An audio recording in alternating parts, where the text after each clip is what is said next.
Welcome friends to another r/malicious compliance video. I'm making you a limited time offer. If this video hits 1,000,000 likes, then I'll continue reading these stories every single day. So make sure to hit that subscribe button. And our first story of the day is by WK Storm 242, loaded first, as you wish.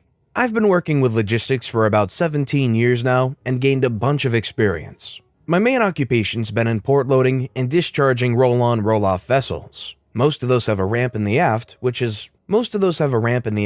all loading and discharging goes through, unlike passenger ferries where you can open a hatch in the fore since it's easier to drive on and then drive off. Some 12 to 13 years ago, a VIP customer for a truck manufacturer called our office. I got the call and informed me he'd gotten the number from the agency because he had certain instructions for the loading of a special truck.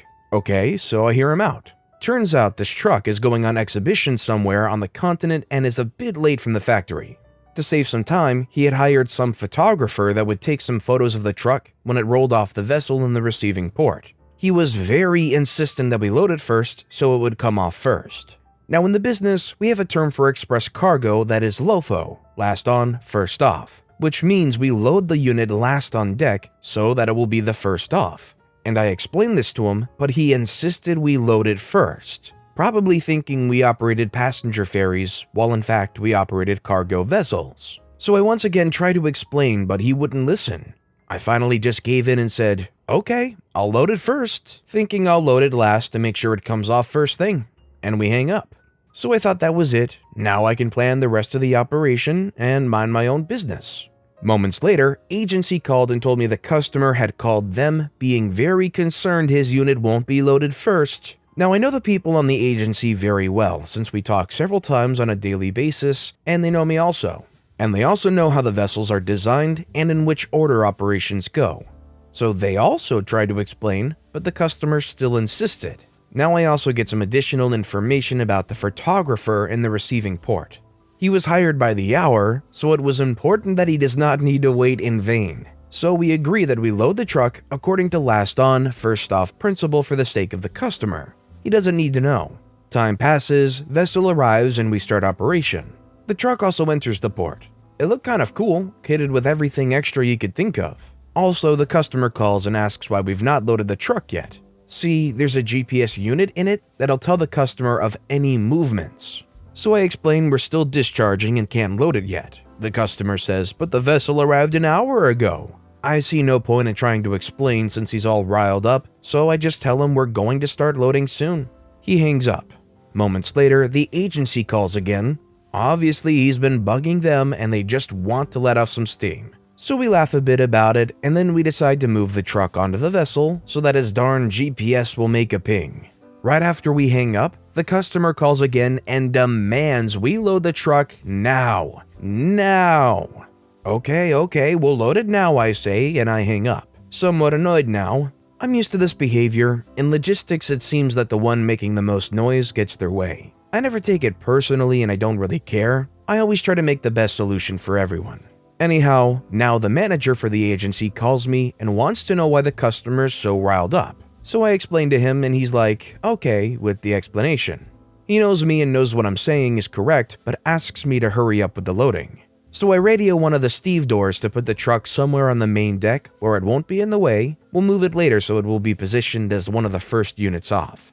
Customer calls a few minutes later since the GPS probably reported movement and goes something like this. Now that wasn't so hard, was it? I should not have to call managers to get crap done around here, should I? I idly reply with a dry, "You're welcome," and hang up.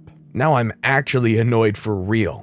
Sometime later, the stevedores let me know they've emptied the lower hold, the part that takes the longest to discharge but is quickest to load, so I tell them to put the truck in the deepest corner of the lower hold. Customer should be satisfied with it being loaded first, as per request.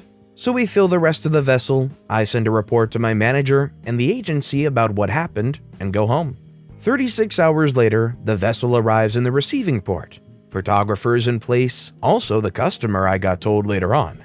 I can only imagine how boring the wait must have been. A week later, the agency received a written complaint from the customer that he had to pay the photographer for the waiting, but it felt kind of low effort. Not a word on loaded first. I think the customer finally understood and learned his lesson. Years later, I actually met the customer in person, and he turned out to be a really nice person. We've had many dealings with each other since then. I even asked if he remembered the truck incident, and he did. It was his first big assignment, and he was so stressed out about it. Go figure. Anyway, we have a good relationship between us, agency, port, and customer now. I'm kind of curious. In your guys' cases, when you get stressed out or maybe get a little uptight, do you find you're the kind of person to scream or get loud, kind of like the customer in this story? Or do you prefer to bottle things up, or how do you handle it? Let me know in the comments down below. This next story is by Zilks DeGaro. Throw more fuel on the fire. Got it. When I was younger, my cousins and I would always go and hang out at each other's places. All of our parents were in very rural areas. To give you an idea of how rural, our nearest neighbor was over a mile away. For my cousin, this was elevated to about 10 miles. We did what any other teenager boys would do in the woods, whatever we wanted to. For this story, I was at my cousin's place and we were having a bonfire. It was a little damp as it just rained, but his dad was fairly stubborn and had decided that he was going to burn some brush regardless of how long it was going to take him, and that we, my cousin and I, were just there to help him. Neither of us wanted to be out there, but my uncle insisted that we couldn't do anything else until all the brush was burned and we helped him put away all his equipment, chainsaw, log splitter, etc. He tried to start the fire and after about 30 minutes finally got it to start. We tended the fire and got it to where it wasn't going to die before he decided to leave us in charge before going to get more brush. To keep the fire manageable, he had the foresight to separate all the brush in that area into multiple separate piles no bigger than about 2 feet high and about 3 feet wide. As he didn't want the fire to die, he told us that if it started to burn down, to add more fuel to the fire to keep it going. As he walked away, my cousin eyed the 10-gallon red plastic canister full of gasoline before returning a wicked little grin at me. I just smiled back because naive little me had no clue what he was thinking. Malicious compliance time. After a little while, the fire burned down a little to where we could add more branches. But instead, my cousin grabbed the whole canister of gas and chucked it, more like dropped it, into the middle of the fire. I stared wide-eyed as my cousin came back and said, "We should back up." I said, "What are you?" Cousin says, "He said to add more fuel, so I did." I looked at the canister, still sealed, and watched as flames danced as they ignited the residual gasoline around the pour spout. Part of me thought, I should pull that out, but another part of me thought, this is going to be awesome. As I tried to figure out what to do, I heard the screen door to the house slam shut and realized my cousin had left me. I thought, oh poop, if my uncle comes back, he's going to blame me for this. I didn't have to think about it for long. I heard the screen door slam again, and my cousin emerged from the house with a .22 caliber rifle. He walked up next to me, aimed at the canister and said, "This is going to be amazing," before squeezing the trigger. The bullet flew and pierced the canister on the highest part of it to allow the fumes to escape. For those who have never seen a fireball that comes from an exploding canister of gasoline, it is absolutely glorious for those who are standing back far enough, which we were not. I was only able to watch for a very minimal amount of time before the heat and force of the blast caused me to step back and trip over the chainsaw and land smack on my back in a pile of brush. My cousin ended up tripping and rolling down the hill about 30 feet before he ended up in a lake at the bottom.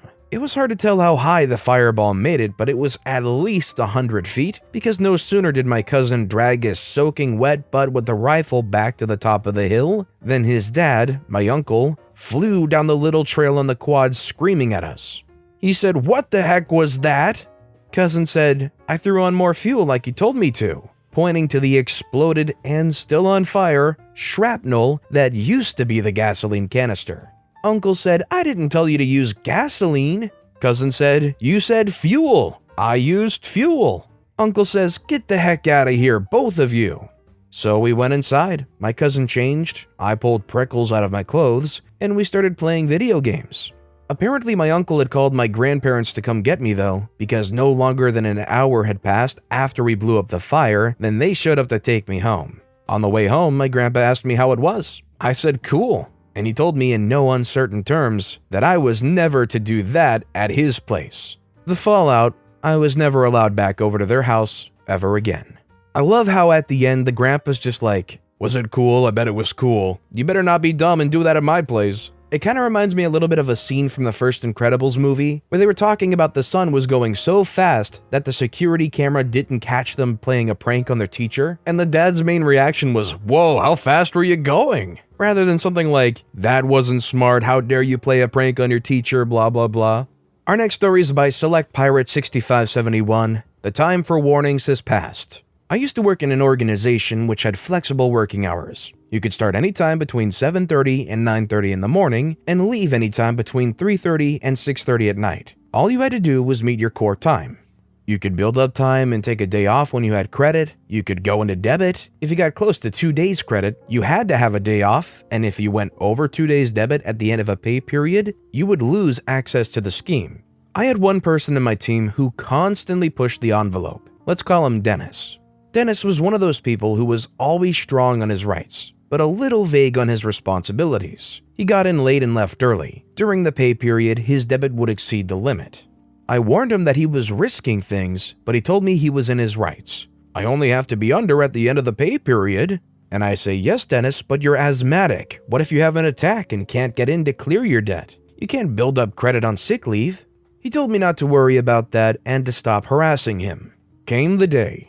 Dennis was sick for 2 days before the end of the pay period and left in debit. I applied the policy, which meant he had to start at 8:45 every day and leave at 5 o'clock to take a standard lunch break. To say he was upset was a bit of an understatement. He called in his union rep. Since I was also in the union rep Steve and I knew each other, and he knew I would not BS him. He says, "Don't you have to give him a warning before you do this?" I say, "Well, Steve, despite the fact that the policy doesn't say that I have to give him a warning, I did in fact give him several warnings about his behavior before this happened. All to no avail, obviously." He says, "Well, can't you give him a second chance?" I say, "Steve, if you can find anything in the policy which mentions second chances, I'll invoke it." Unsurprisingly, Steve couldn't find anything, and Dennis went on to standard hours. A little while later, he breached these times twice and decided to leave my team.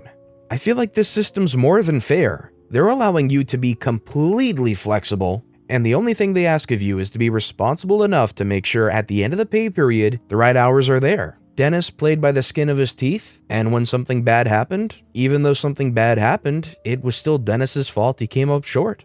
Our next story is by Diana Fufu, Totally Wholesome Little Kid Malicious Compliance. I'm the youngest of 5 and the only girl. We grew up before remote controls existed. Whenever my parents were out, we would all sit in the living room to watch TV, and when someone wanted the channel changed or the volume adjusted, they would make me do it. If I ignored their initial requests, they would push and shove me around until I did it. Cue the malicious compliance. Brother would tell me to turn the TV up, so I would turn it all the way up and sit down. He would then tell me to turn it down, so I would turn it all the way down and sit down. This would continue until my brother just got up and adjusted it himself. I'll never understand why they didn't just punch me. They were not above hitting a girl if it was their little sister, but they never hit me for it, and it never got old. Well, I don't know, despite OP's confusion, I think that's a great sign that they didn't just hit them, even if they weren't above it. To me, it seems like rather normal sibling exchange from childhood. And our final story of the day is by Deathbat King 10. You want me to heat up the food in a shorter time span than instructed? Sure, why not? So last night, I was going to take my girlfriend to a fast food place because that's where she wanted to go originally. Although, she settled on having food at my house because she didn't feel like waiting and was really hungry at the time. She wanted the chicken and cheese taquitos that were in my freezer. For those who don't know, taquitos are rolled up tacos. So I put 3 of them in the microwave for 1 minute and 15 seconds, as instructed on the box. This is how the conversation roughly went. Girlfriend says, "This is too hot, can you put them in for 40 seconds next time, because I don't want to wait for them to cool down." I say, "If I put them in for 40 seconds, they'll come out cold still." She says, "No they won't." I say, "Yes they will, I'm sure of it." She says, "No they won't, I'm sure they'll be perfect if they're in there for 40 seconds. She then asks me to put in another batch for her, in which I put them in for only 1 minute. She says, "These are still too hot, I thought I told you to put them in for 40 seconds. I say, "Like I said, 40 seconds is not enough time." She says, "I know I'm right, put them in for 40 seconds. Cue malicious compliance. She asks me for another batch of them, and this time I put them in for 40 seconds as per her request. I put the plate down in front of her. She says, "See, wasn't that so hard?" She gets halfway through the first taquito and looks at me utterly defeated. "Can you put them in for longer? It's cold." I couldn't help but laugh at her. She then follows suit and laughs along with me. I think it's safe to say she won't question my microwaving skills again. I, my friends, am one with the microwave. It really depends on the microwave you use and the wattage. Honestly, if I go to someone's house and they say, "No, this is the amount of time you want to put that in for," I'm going to trust them because chances are they've been using that microwave a lot and they know how well it works. But with that being said, that's all the time we have for today. So of all these stories I've read today, which is your favorite and why? Let me know in the comments down below. And if you haven't yet, if you could like and subscribe, that would mean a lot to me. Whatever you do, whether it's liking, subscribing, turning notifications on, all of it helps grow this channel and I appreciate the heck out of it. So until next time, I'll see you all tomorrow with some more stories.